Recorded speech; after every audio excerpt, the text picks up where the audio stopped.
EMF in a rod rotating in uniform magnetic field.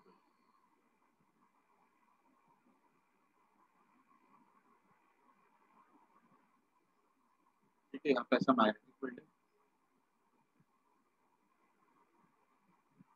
ऐसा magnetic field है,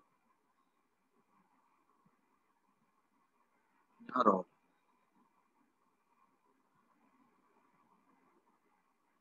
और ये रॉड रोटेट करेगी।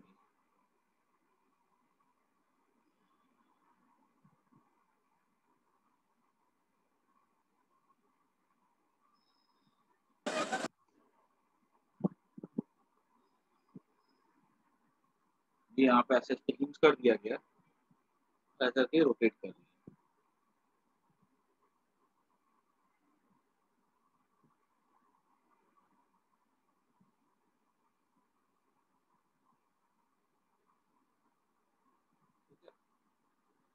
बताना कि इसके एंड के क्रॉस ईएमएफ क्या होगा, ए और ओ है दो। अच्छा, स्कूल से ये आ गया था ना रायन में, अभी मैसेज आया था ना कि स्कूल खुल रहे 17 से।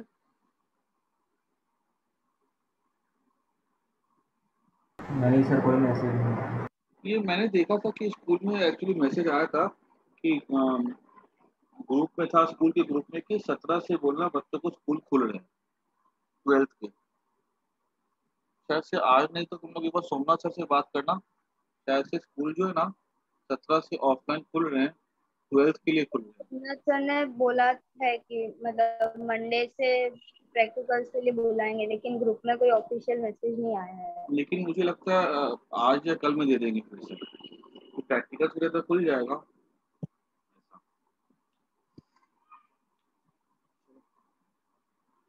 अब यहाँ पे क्या ऐसा फिक्स कर दिया हमने, पूछा गया कि बताओ। अब देखो याद रखना है कि कोई रॉड अगर मूव करती है मैग्नेटिक फील्ड में, कब बनेगा ईएमएफ? तो ईएमएफ तब बनेगा जब वो रॉड फील्ड लाइन को कट करेगी। ठीक है, कट करेगी मतलब सोचो ऐसे एक मान लो कि एक हमारे पास ऐसे करके तोरू है, सब्जी है, तोरू समझते हो ना, ग्रीन कलर का होता तोरू। ठीक है, ऐसे करके तोरू है, ठीक है, और चाकू है हमारे पास।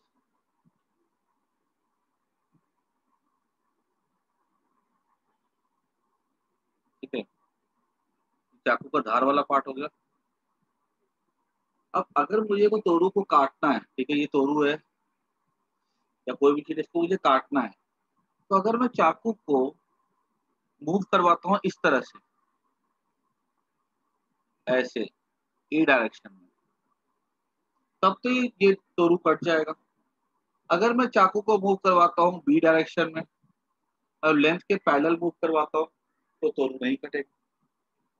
तो काटने के लिए समझो ये लेंथ है, ये वेलोसिटी है, और ये हमारा फील्ड लाइन है। ठीक है, और अगर मैं डायरेक्शन पी में मूव करवाता हूँ, तो एक काम कर पी की देना मुझे, अगर मैं डायरेक्शन पी में मूव करवाता हूँ, ठीक है, तो ये कटेगा, अगर मैं क्यू में मूव करवाता हूँ तो नहीं कटेगा।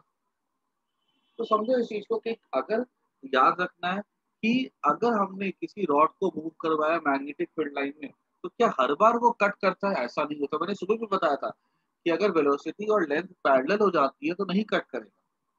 अब अगर यहाँ पर सोचो, यहाँ पे फील्ड लाइन ऐसे है, तुम इमेजिन करो, तो ये जो मैंने एरोस दिखा है ना, ये फील्ड, ये तुम्हारे तरफ से ये अंदर की तरफ जा रहा है फील्ड लाइन। ठीक है, स्क्रीन के ऐसे अंदर घुस रहा है ये फील्ड लाइन, और हमने क्या किया, स्क्रीन में एक हमने ऐसे रॉड को रख करके मूव करवाया। तो ऑब्वियस सी बात है ये जो रॉड है इस फील्ड लाइन को कट तो करेगी। अगर मान लो ऐसे घूम रही है और ऐसे करके फील्ड लाइन जा रही है अंदर से, स्क्रीन के अंदर जा रही है, तो कट तो करेगी। ठीक है, तो इसकी वजह से ईएमएफ बनेगा। ठीक है, सबसे पहले यहाँ पे लिख दो as rod rotates, it cuts the magnetic field line.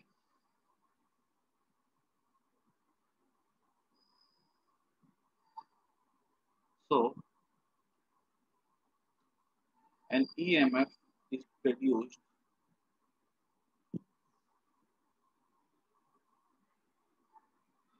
across end of rod. ठीक है, यहाँ पे कट। अब इसको ईएमएफ निकालना है अक्रॉस ए एंड बी। मान लो रॉड का लेंथ एल है, मैग्नेटिक फील्ड बी है, और इसको घूमने की स्पीड एंगुलर स्पीड ओमेगा है, क्योंकि गोल गोल घूम रहा है इसलिए एंगुलर स्पीड की बात करेंगे। तो ईएमएफ क्या हो जाएगा, across O and A equal to, अगर इसको सिंपल मेथड से देखा जाए तो हम इसको ऐसा लिख सकते हैं, be what is average velocity, यहाँ की जीरो है, यहाँ की वी है, यहाँ पे जीरो है, इस पॉइंट की वेलोसिटी मान लो वी है, by 2 into L to B into B by 2 L, half B, B को मैं लिख सकता हूँ omega L, omega L square हो जाएगा। ये हमारा हो गया एक सिंपल सा मेथड डिराइव करने का। जिन बच्चों को कैलकुलस पसंद नहीं है वो इससे भी कर सकते हैं, बाकी जिनको कैलकुलस जिसको अच्छे से ठीक है करना है तो दूसरा इसको ऑल्टरनेट मेथड भी यूज कर सकते हैं। ऑल्टरनेट मेथड क्या है, सेम रिजल्ट आएगा। छोटा सा एलिमेंट ले लो, ठीक है, यहाँ पे दूरी एक्स पे, और ये एलिमेंट की विड्थ है डी एक्स। तो मैं क्या ले सकता हूँ, E M F across element D X equal to हो जाएगा बी,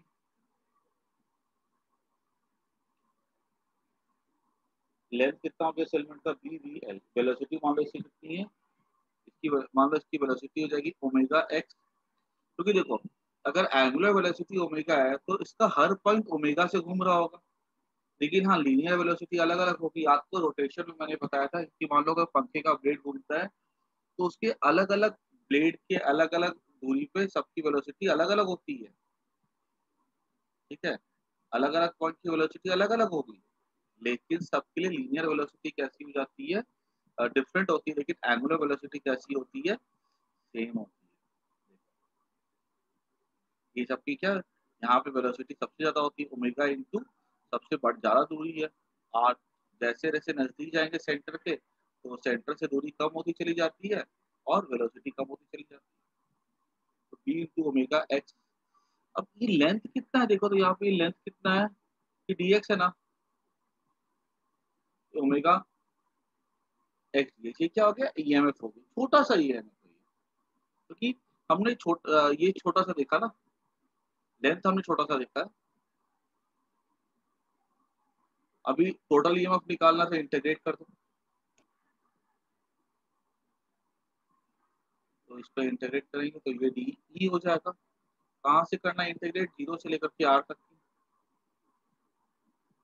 तो B omega X D X integrate करेंगे तो ये आर स्क्वायर बाय 2 हो जाएगा ना,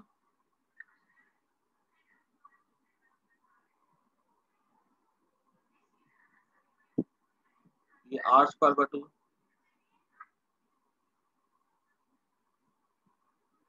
ठीक है, B omega R square by 2 हो गया। देखो तो सेम आंसर आ रहा है ना, यहाँ हमने रॉड की लेंथ को एल लिया था, मतलब यहाँ पे रेडियस मतलब लेंथ ऑफ द रॉड है, ये आंसर। इसको नोट कर जाओ, इस पे सवाल आते हैं एग्जाम में, सिंपल सिंपल सवाल आएंगे। ओमेगा इतना है, लेंथ इतना है, तो बताओ इसमें कितना ईएमएफ क्रिएट हो रहा है, जो भी न्यूमेरिकल्स आते हैं ना, और खास करके आईएससी बोर्ड में तो एकदम फॉर्मूला बेस्ड क्वेश्चन आते हैं, एकदम फॉर्मूला बेस्ड। तो नोट कर लो।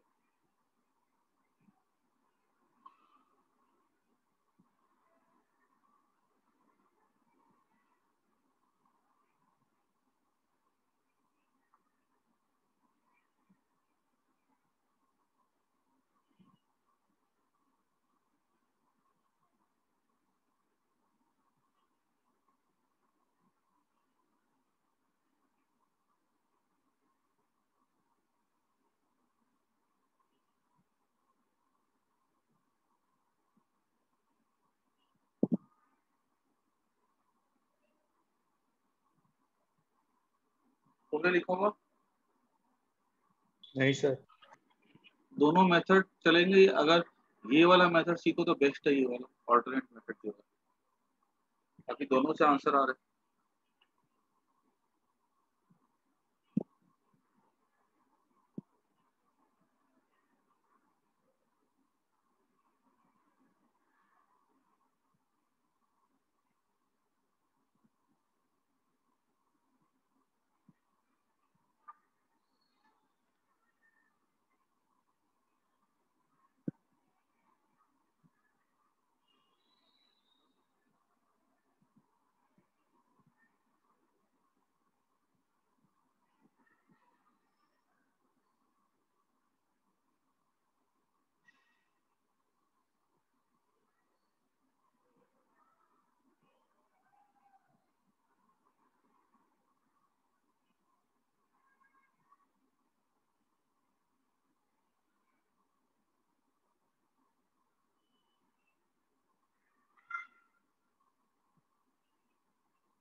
तो आगे बढ़ते हैं अपन।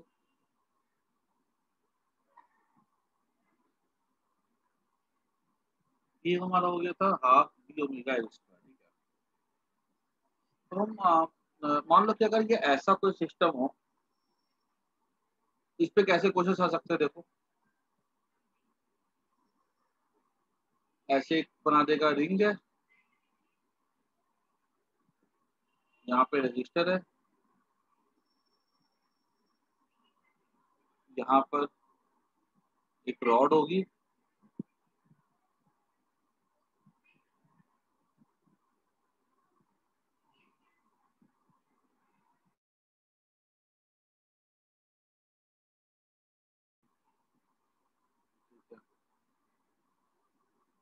यहाँ पे ऐसा करके रॉड है, मूव कर रही होगी,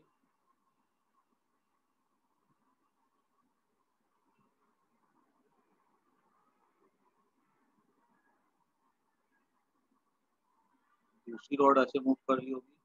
ये मान लो पहले एक आसान एक टॉपिक ले लेते हैं, टॉपिक क्या है, ऐसे मान लो मल्टीपल रॉड्स, ठीक है, ऐसे मल्टीपल रॉड्स है जो कि मूव कर रही है, ठीक है। जैसे मान लो बाइसाइकिल की जैसे स्पोक्स होती हैं, वैसे अगर वो मूव कर रही है तो क्या इफेक्ट होगा, तो ये एक पोटेंशियल होगा, ये दूसरा पोटेंशियल होगा।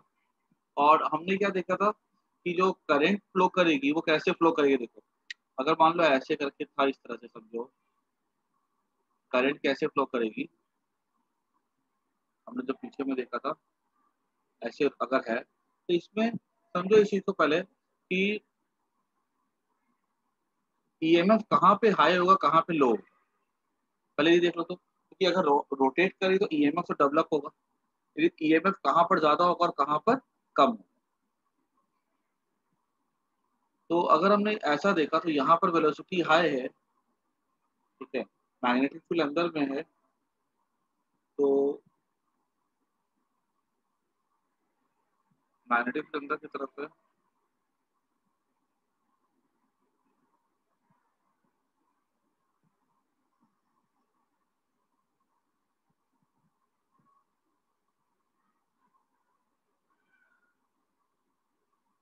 कि अगर हम ऐसा सोचते कि डायरेक्शन क्या होगा इंडिया, मतलब कि करंट का डायरेक्शन क्या होगा, तो सोचो एक बार कि कहाँ पर से कहाँ पे, कहाँ हाई वोल्ट कहाँ लो वोल्ट। मैंने क्या कि यहाँ से मान लो अगर मैं ऐसे एक वायर को कनेक्ट कर दे, सोचो तो अ, यहाँ से जैसे ही रॉड घूमेगी ना, वैसे क्या होगा, फ्लक्स इंक्रीज करेगा, फ्लक्स इंक्रीज करेगा तो डायरेक्शन ऑफ इंड्यूस करंट कैसी होगी, जो कि इसको अपोज करेगी। अपोज करने के लिए कैसा जाएगा,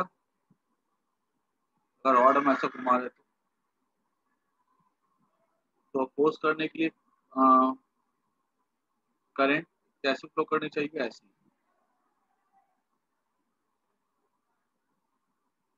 देख सकते हो करके, फ्लक्स बढ़ेगा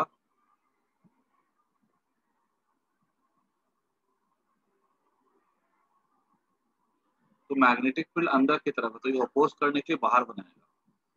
तो करंट जो फ्लो करेगा ना, इस पे वो करेगा एंटी क्लॉकवाइज।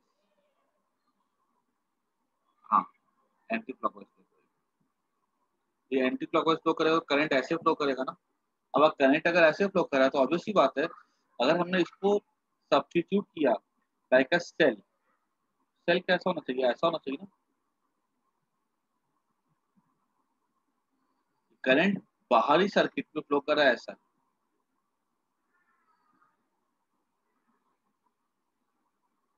तो मैं ऐसी जगह देखो, ये सेल ऐसा हो, है ना, इस तरह से एक सेल हो गई। हमने अगर इसका इक्विवेलेंट सेल डायग्राम ड्रॉ करना तो ये ऐसा बन जाएगा, इसको भी नोट कर दो। सर करंट का डायरेक्शन समझ नहीं आया।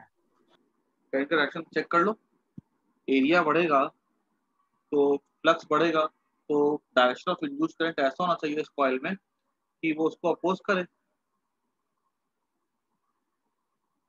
है ना। ये पूरा का पूरा कॉइल घूमेगा, ये पूरा रॉड घूमेगा, ज्यादा एरिया कवर करेगा ना ये रॉड को, ऐसा ज्यादा अगर एरिया कवर करेगा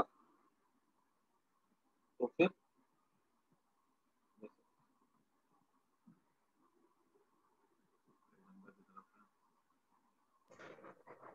सर नहीं समझ आया। दूसरे तरीके से देख लो, Fleming's right hand rule use करो। फ्लेमिंग्स राइट हैंड रूल के अकॉर्डिंग देखो, अपने राइट हैंड के फिंगर्स को एक्सटेंड करो। देखो, हम अंदर फिंगर्स अंदर की तरफ दिखाओ, मिडिल इंडेक्स फिंगर, और वेलोसिटी को दिखाओ टेंजेंट डायरेक्शन में। वेलोसिटी को दिखाओ ऐसा, फ्लेम में राइट हैंड लो, फिंगर्स को एक्सटेंड करो, मैग्नेटिक फील्ड अंदर की तरफ है, वेलोसिटी अलोंग टेंजेंट है। देखो तो थंब किधर ऊपर की तरफ पॉइंट कर रहा है क्या, हाँ हम सर। जो है अलोंग द रॉड जा रहा है कि नहीं जा रहा है, देखो तो ऊपर की तरफ,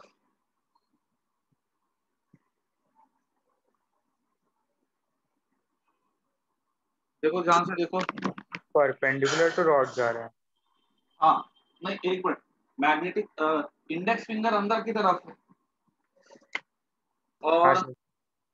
मिडिल फिंगर जो है वो टेंजेंट डायरेक्शन में रॉड के, क्लियर। और देखो थंब जो है अलोंग द रॉड है। सर नहीं आ रहा। एक फोटो,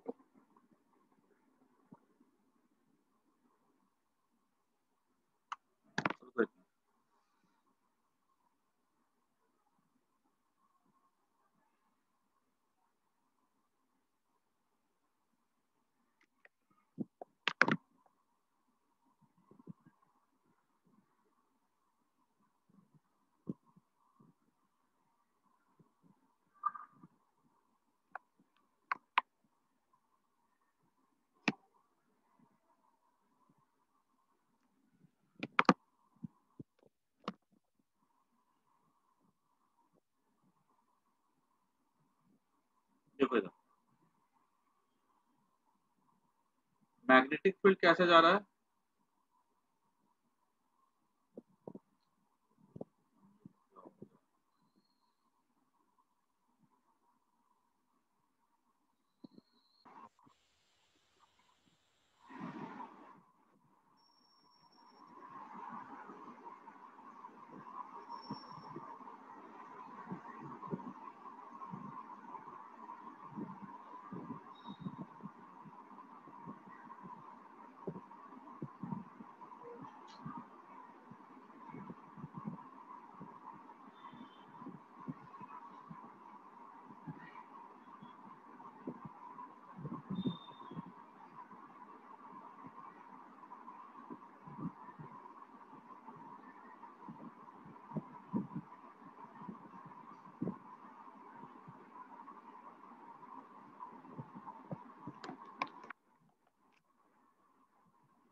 सर बोलो। सर वो जो रॉड घूम रही थी वो वाई एक्सिस में घूम रही थी ना सर? रॉड तो घूम रही थी वो एंटी क्लॉकवाइज डायरेक्शन में। सर बट वाई एक्सिस में घूम रही थी ना? वाई एक्सिस कैसे बोल सकते हैं हम लोग? प्लेन में सर घूम रही है। वर्टिकली घूम रही थी मतलब। नहीं नहीं, प्लेन में घूम रही है, स्क्रीन के, हाँ, एक्स वाई प्लेन में घूम रही है। हाँ एक्स तो वाई फिर प्लेन सर में। अलोंग आ रहे हैं, तो फिर सर अलोंग।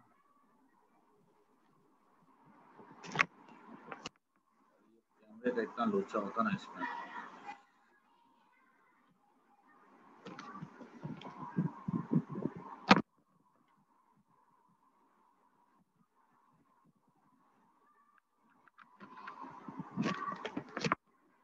देखो आगे।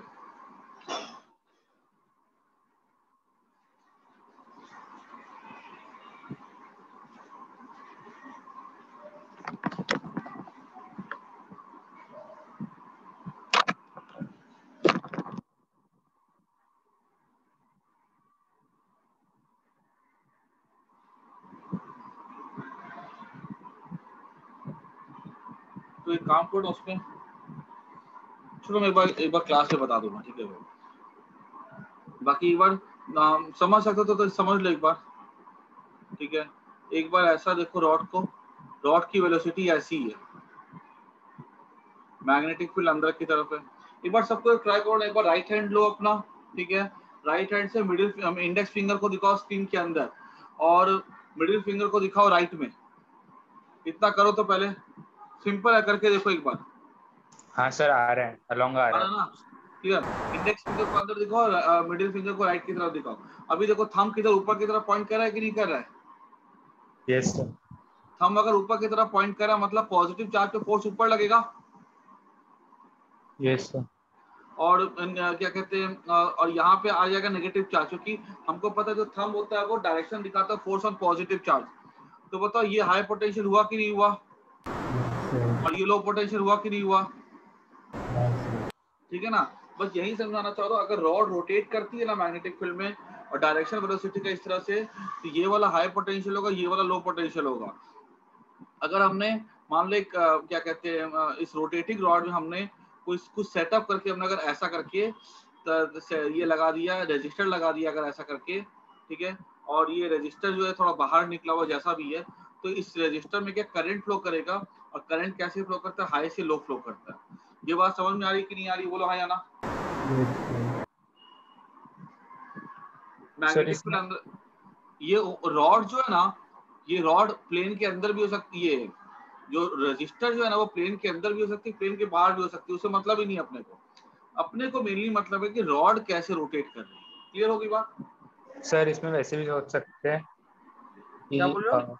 सर इसमें ऐसे सोच सकते हैं कि जो मतलब जैसे अंदर वाले पॉइंट पे वहां पर हिंज लगाया हुआ है, और सर घूम रहा है तो सेंट्रीफ्यूगल फोर्स लग रहा है बाहर की तरफ, तो सर सारा चार्ज वहां पर एक्यूमुलेट हो जाएगा। तो हाँ वैसे सोचो कोई भी तरह से सोचो, ठीक है, ऐसा। लेकिन जो मैंने तरीका बताया था ना एकदम स्टार्टिंग में, B V L equal to Q E, वही तरीके से यहाँ पे इसको हम लोग समझ सकते, ज्यादा अच्छा रहेगा। आगे बढ़ते हैं। अगर सोचो यहाँ पे एक रॉड के बदले ज्यादा रॉड हो जाए, मान लो अगर ऐसा हो, एक रिंग है और यहाँ पे ऐसे करके रॉड है बहुत सारी। अब अगर यहाँ मान लो अगर एन रॉड है, क्लियर, मैग्नेटिक फील्ड में घूम रही है, तो एन रॉड मतलब यहाँ पे, इसका मतलब ये हुआ कि ये जो डायग्राम है ना, और यहाँ मान लो अगर ऐसे करके एक रेजिस्टर है, ठीक है, तो एन रॉड का मतलब ये हुआ कि these N rods are in parallel.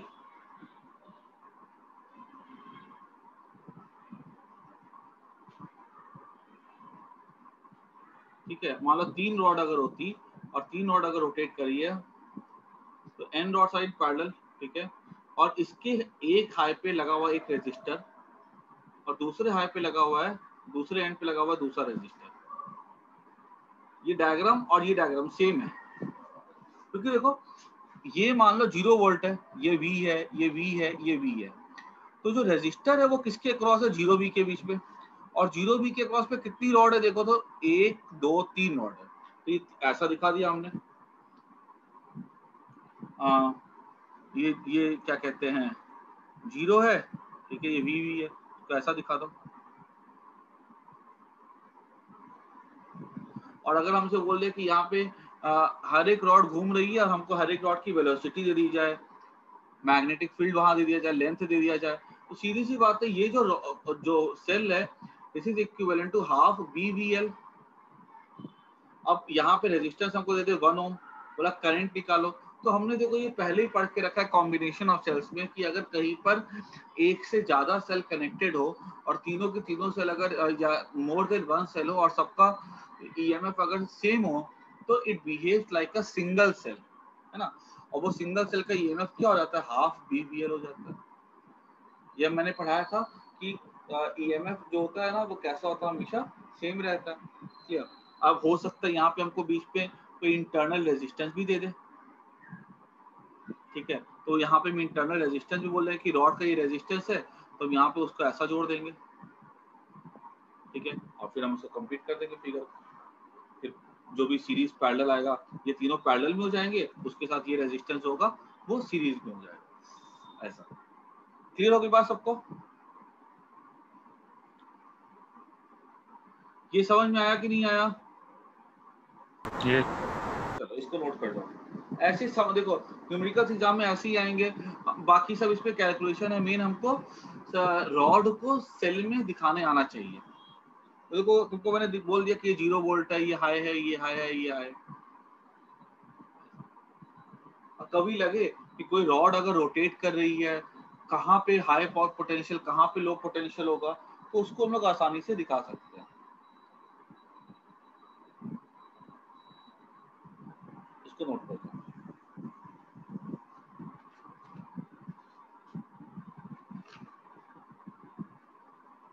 अब हम चलते हैं अपने नए टॉपिक की तरफ। उस नया टॉपिक का नाम है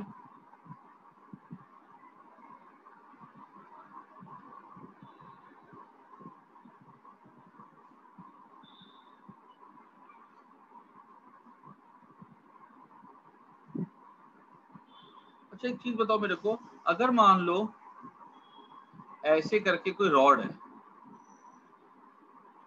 मैग्नेटिक फील्ड में हमने घुमाया, वेलोसिटी दी, तो क्या ये रॉड स्लो डाउन करेगा कि नहीं करेगा?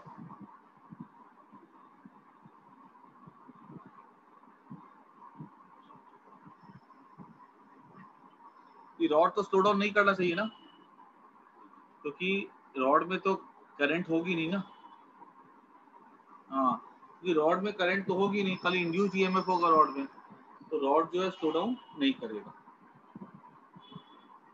हाँ, अगर मान लो सर्किट कंप्लीट कर दिया, ऐसा लूप कंप्लीट कर दिया, ठीक है, और फिर उसके बाद अगर मान लो फिर अगर घुमाते इसको हम लोग, तो फिर यहाँ पे करंट का सेटअप हो जाएगा।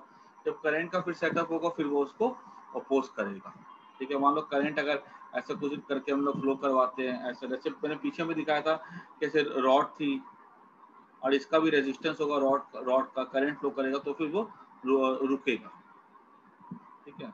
तो ऐसा तो नया टॉपिक आ रहा हमारा सेल्फ इंडक्शन।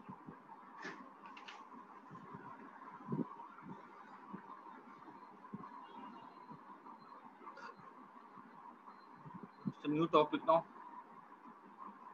और वो जो हमने पढ़ा था ना पीछे में, उसको जो हम लोग EMF जो जनरेट होता है ना, उसको हम लोग कहते हैं मोशन EMF ही कहते हैं, ठीक है। किताबों में देखना वर्ड लिखा होगा मोशन EMF। तो मोशन EMF जो हम रॉड को मूव करवाते हैं उसकी वजह से, मोशन की वजह से EMF डेवलप होता है, इसलिए मोशन EMF कहते हैं। आगे बढ़ते हम लोग, हमारा नेक्स्ट टॉपिक है सेल्फ इंडक्शन। मान लो कोई कॉइल है,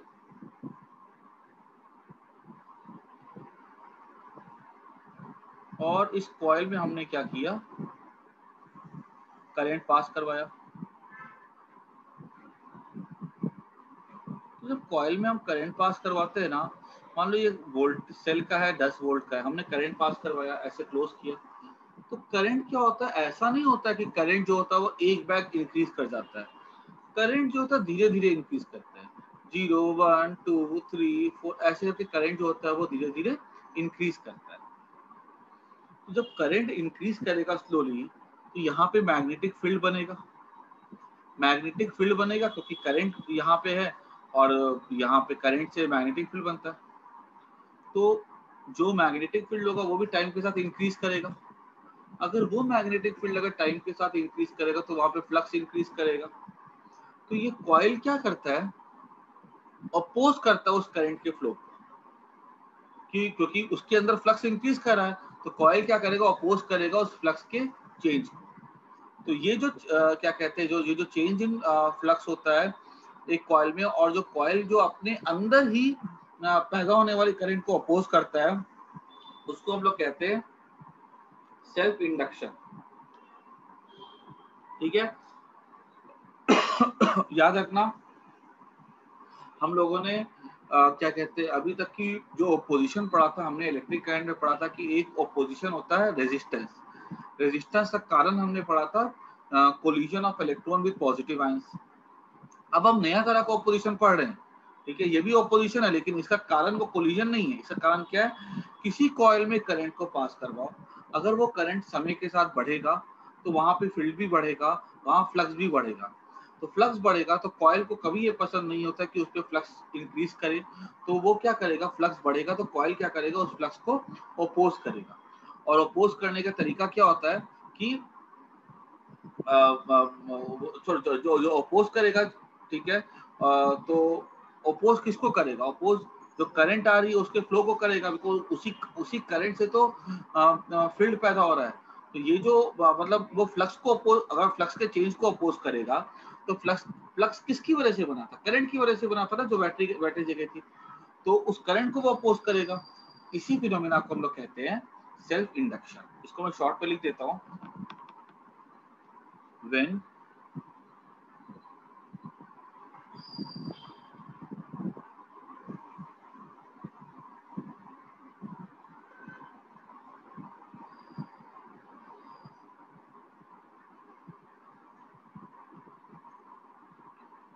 a changing current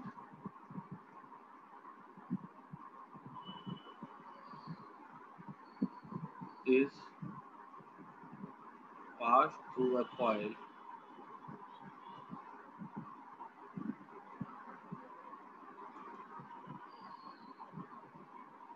the coil has a tendency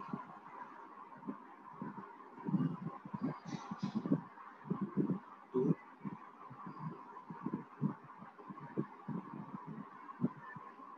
oppose this current.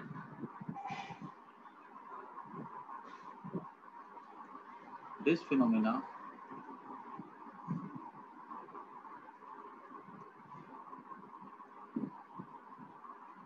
is called self-induction.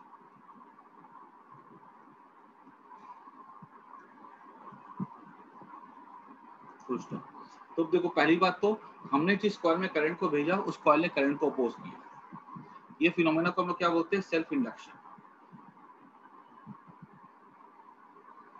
हाँ मैं भेज देता हूँ, ठीक है, it's called self induction.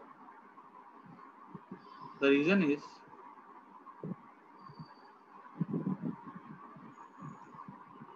there is the reason is with change in magnetic flux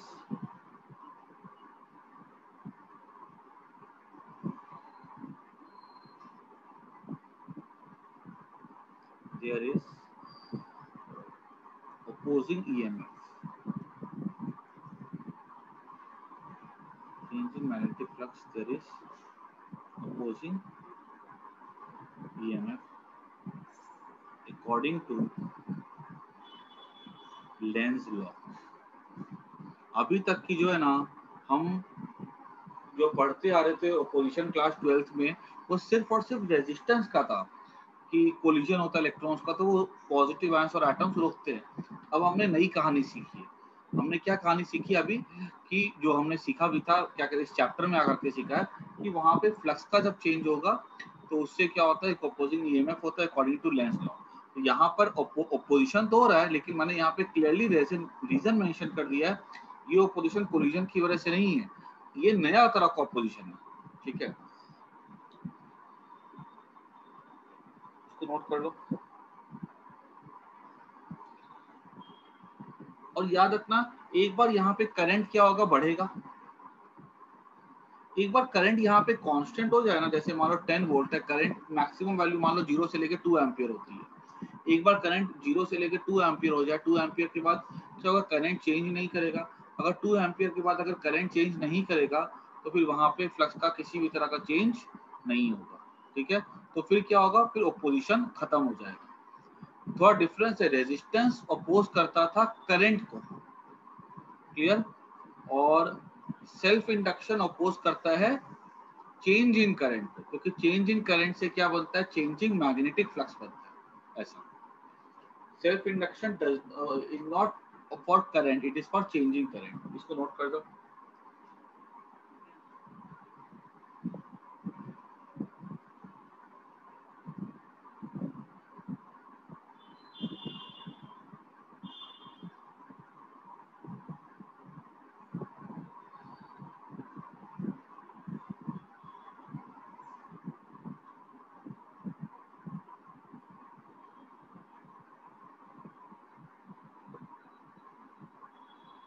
आगे बढ़ते हैं।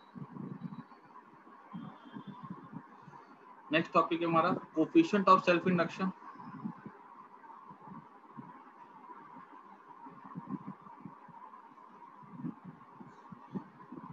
जब हम लोग पढ़ रहे थे रेजिस्टेंस, तो हम लोगों ने वहां पे पढ़ा था ना,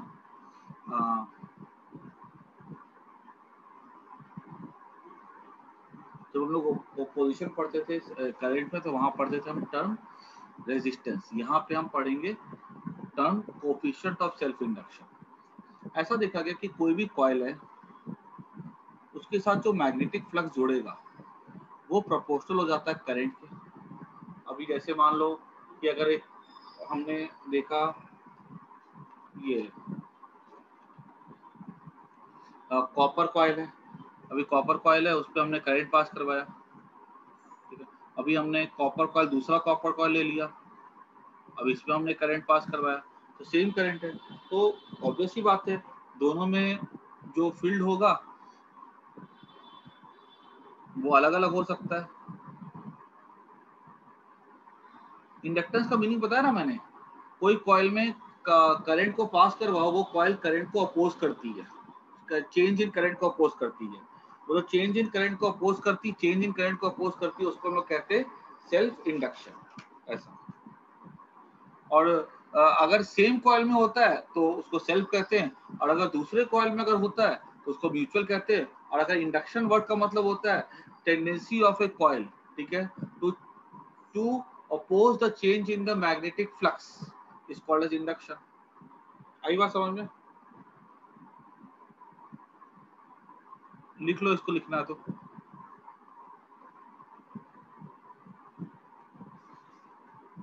tendency of a coil to oppose change in magnetic flux is called induction। ये change in magnetic flux changing current की वजह से हो सकता है। जनरली हम जो पढ़ते हैं ना वो चेंजिंग करंट से ही होता है, ठीक है ना, कॉइल में जो होता है, ठीक है, समझ आ गई बात। Change flux is proportional to current. अब देखो कितना फ्लक्स इस पे जुड़ेगा, सेम करंट फ्लो करवाएंगे तो जो फ्लक्स जुड़ता है वो डिपेंड करता है करंट के ऊपर। यहाँ पे हम एक कांस्टेंट लगाते एल आई कर देते हैं, इसको हम लोग कहते हैं coefficient of self inductance.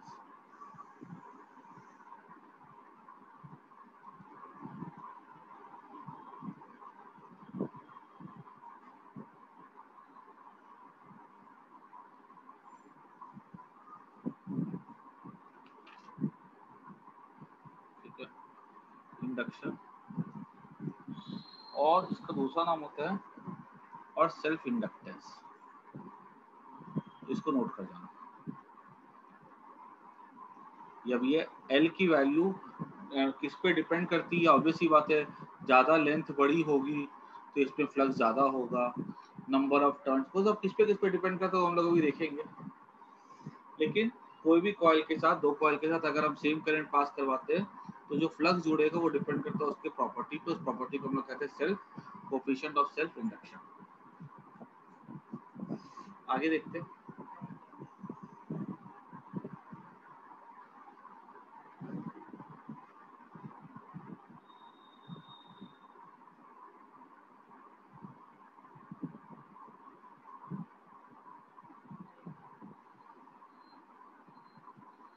Sir but ये तो चेंजिंग फ्लक्स पे डिपेंड करता है ना, तो फ्लक्स पे सिर्फ डिपेंड करना पड़ेगा।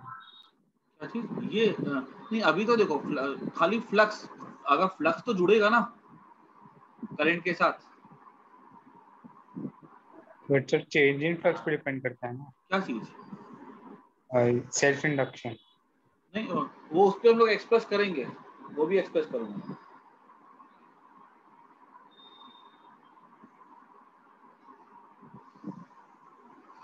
अब देखो, अब अगर हमने देखा कि फ्लक्स सीधी, अगर सिंपल सी बात है, जो फ्लक्स होगा वो डिपेंड करेगा करंट के ऊपर, और वहां पे कुछ कांस्टेंट आता है। हमने डिफरेंशिएट कर दिया दोनों तरफ, तो D phi by D T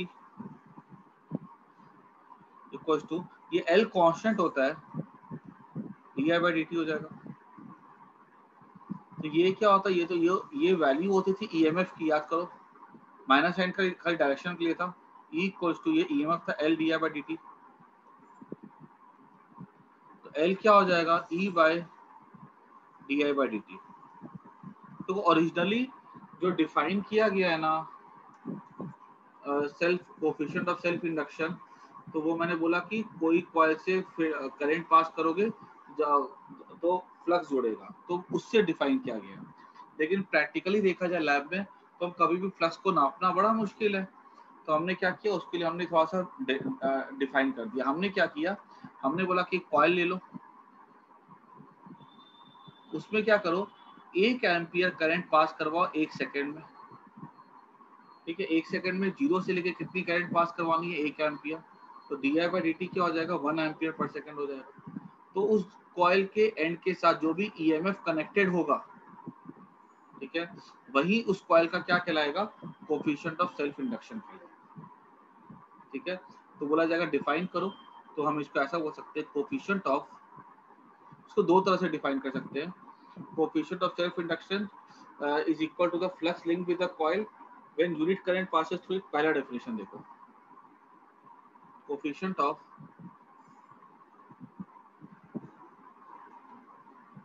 self induction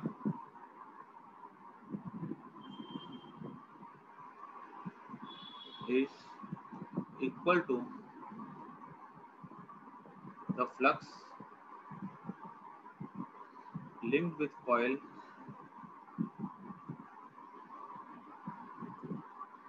when unit current passes through it.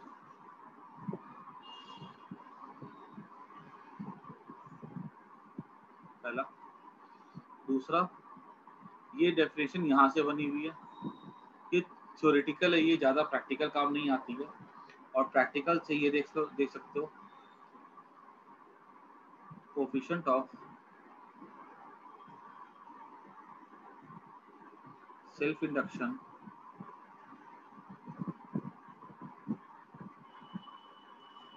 is equal to the EMF across ends of coil, EMF across ends of coil when current in it,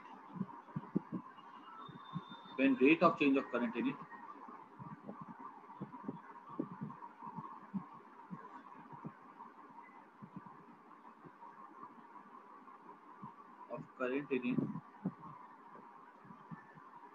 is unity। ठीक है, दोनों definition लिख जाओ। इसकी unit पूछी जाएगी तो क्या हो जाएगा? यूनिट हो जाएगा वोल्ट, नीचे में आएगा एम्पियर, उसके नीचे में आएगा सेकेंड। वोल्ट पर एम्पियर सेकेंड, इसका यूनिट हो जाएगा। ये ऐसा यूनिट हो जाता है, इसको हम लोग हेनरी भी लिखते हैं, ठीक है, हेनरी होता है इसका। ऐसा यूनिट क्या होता है इसका? देखो यूनिट हमेशा स्मॉल लेटर में लिखा जाता है ना, तो यहाँ पे स्मॉल एच आएगा, ठीक है। इसको फटाफट नोट कर दो। याद रखना जैसे रेजिस्टेंस था V अपॉन I, लेकिन रेजिस्टेंस ना वोल्टेज पर डिपेंड करता था ना करंट के ऊपर। इन द सेम वे जो कोफिशिएंट ऑफ सेल्फ इंडक्शन होता है वो ना फ्लक्स पे डिपेंड करता है ना करंट पे डिपेंड करता है, ठीक है। रेजिस्टेंस कैसे डिपेंड करता है? लेंथ के ऊपर, एरिया के ऊपर। वैसे ही ये भी जो है ना कोफिशिएंट ऑफ सेल्फ इंडक्शन जो है वो भी लेंथ, यही सब पे डिपेंड करता है, वो हम लोग अभी देखेंगे। इसको नोट कर दो।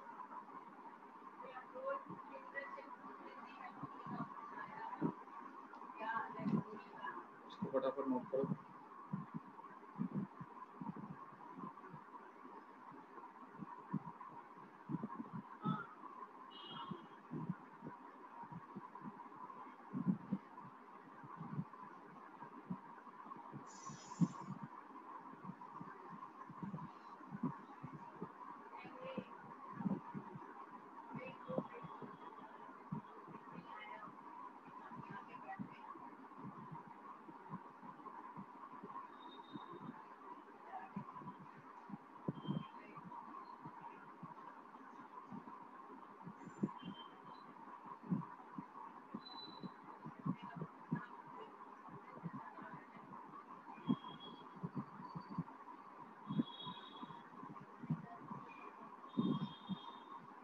समझ आ गया?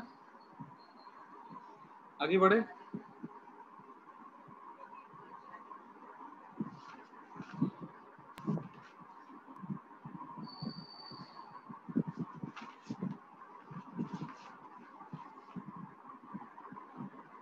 अभी नेक्स्ट आता है हमारा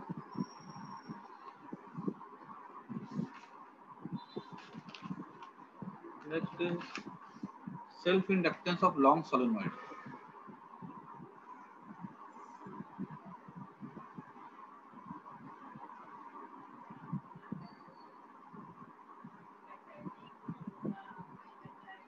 देखो ये क्या कहते हैं, जो सेल्फ इंडक्टेंस होता है ना, ये अलग अलग शेप के लिए निकाला जाता है, ठीक है। हमारे सिलेबस पे जो है वो खाली लॉन्ग सोलेनॉइड है, ठीक है, बस।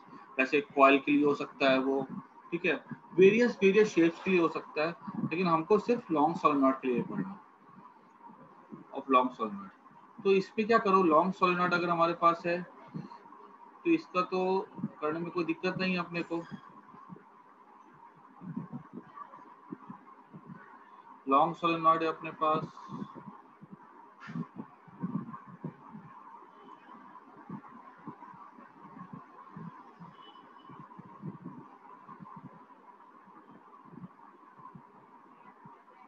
इस पे करंट पास करवाओ।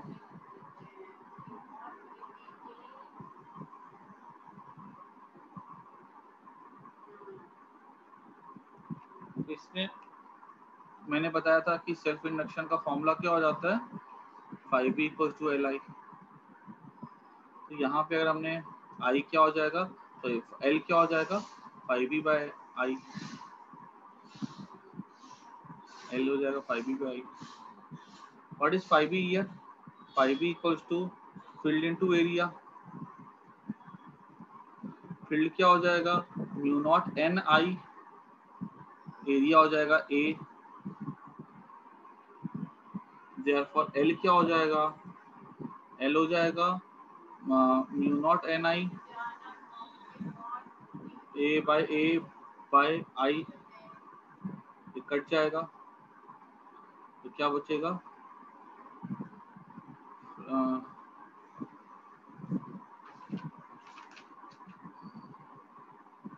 अच्छा यहाँ पे अगर यहाँ पे एक चीज और देखनी होगी कि फ्लक्स यहाँ पे Li हो जाएगा, ठीक है। ये यहाँ पे ना जो टोटल फ्लक्स है उसको यहाँ पे इसको ऐसा लिख लो, N5V बाय आई, ठीक है। यहाँ पे फील्ड इनटू टोटल फ्लक्स हो जाएगा,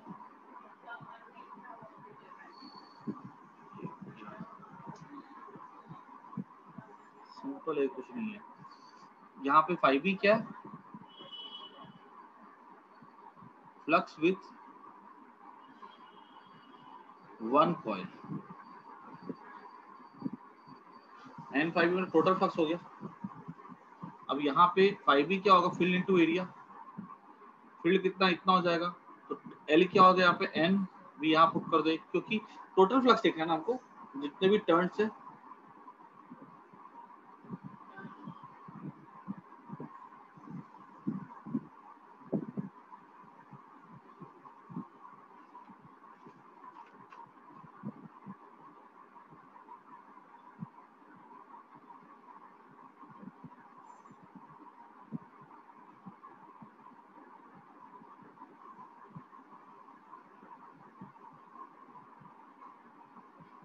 ठीक है, तो अब यहाँ पर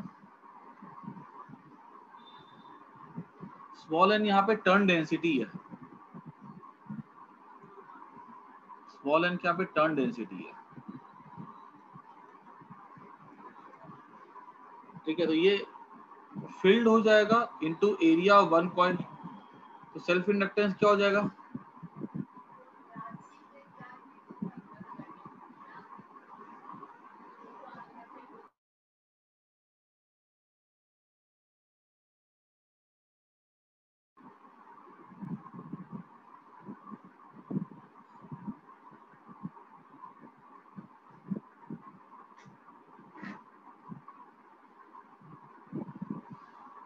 टर्न डेंसिटी है ना,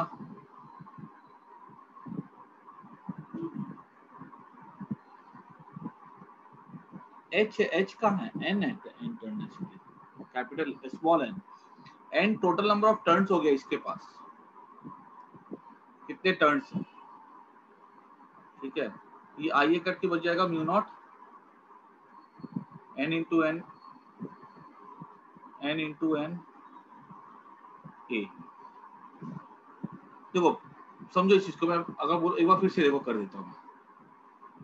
देखो एक तो क्या है इसके पास, एल क्या हो जाएगा, टोटल फ्लक्स,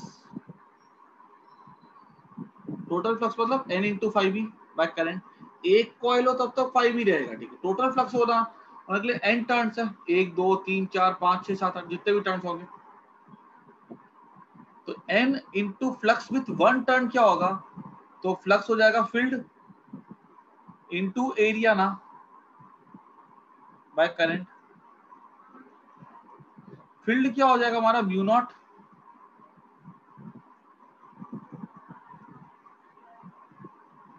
ये कट जाएगा, आई कट जाएगा, सॉरी,